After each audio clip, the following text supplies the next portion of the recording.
আমাদের তফসিল ঘোষণার সাথে সাথে কতগুলো পরিপত্র দেওয়া হয় এবং সেই পরিপত্রগুলো রেডি করা আছে, আমরা করব।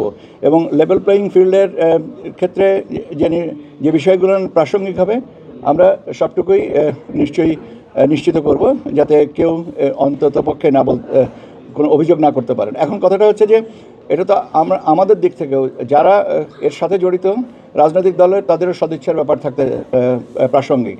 আমি বিশ্বাস করি, আমি আস্থা রাখি এবং আমি এটা অত্যন্ত দৃঢ়তার সাথে বলতে পারি যে সবাই সহযোগিতা করবেন। এখন আমার আশাবাদ নিশ্চয়ই বাস্তবায়িত হবে, এইটুকুই আমি বলতে পারি। কেউ যদি না মানেন তাহলে তার জন্য আইনগতভাবে যে ব্যবস্থাটা আছে সেটা নেওয়া হবে। স্যার, বাগেরহাট আর গাজীপুর যে সীমানা নির্ধারণের একটা ছিল, হ্যাঁ, ওটা আমরা সংশোধনের কাজটা করছি, যথাসময়ে জানতে পারবেন। তাহলে কি কালকে 300 আসনে তফসিল দিবেন? 300 আসনের তফসিলকে 300 আসনে না দিয়ে উপায় আছে? সংশোধনের প্রক্রিয়া শেষ না করে তাহলে তফসিল ঘোষণা কোনো প্রবলেম হবে কিনা? শোনেন, তফসিল তো 300 আসনেরই দেওয়া হবে, ঠিক আছে? তফসিল 300 আসনেরই দেওয়া হবে। আমি তো আপনাকে বললাম যে গাজীপুর এবং বাগেরহাট নিয়ে যে বিষয়টা আসছে সেটা নিয়ে আমরা কাজ করছি। এটা তো খুব 24 ঘন্টার মধ্যে একটা আছে যে গেজেট প্রকাশ করতে, মাননীয় আদালতের আদেশ অনুযায়ী একটা সংশোধনীটা নেওয়া হচ্ছে। রিটার্নিং অফিসার কারা হবে স্যার? রিটার্নিং অফিসার যারা হবেন তারাই রিটার্নিং অফিসার হবেন। আচ্ছা, এটা যথাসময় পরিপত্রগুলো তো পাবেন। অগ্রিম কথাটা আমার জন্য বলা কি সহনীয়?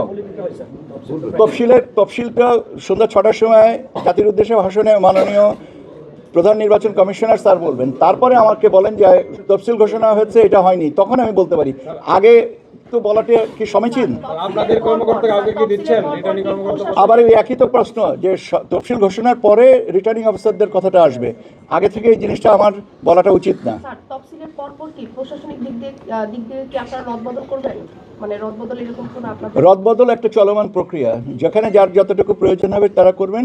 সেক্ষেত্রে নির্বাচন কমিশনের সম্মতি বা অনুমতি যদি যেটা প্রাসঙ্গিক হবে তারা সেভাবে নেবেন, কিন্তু এটা তো বন্ধ করা যাবে না। প্রয়োজন ব্যাপারটা কথা হচ্ছে যে নির্বাচন কমিশনের অনুমতি সাপেক্ষে বা সম্মতি সাপেক্ষে বা পরামর্শ সাপেক্ষে সেভাবে জিনিসটা আগাবে। এখন কয়জনকে অনুমতি দেওয়া হবে আর কয়জনকে দেওয়া হবে এ ধরনের পূর্ব ধারণা রাখাটা সমীচীন নয়। আমার মনে হয় যে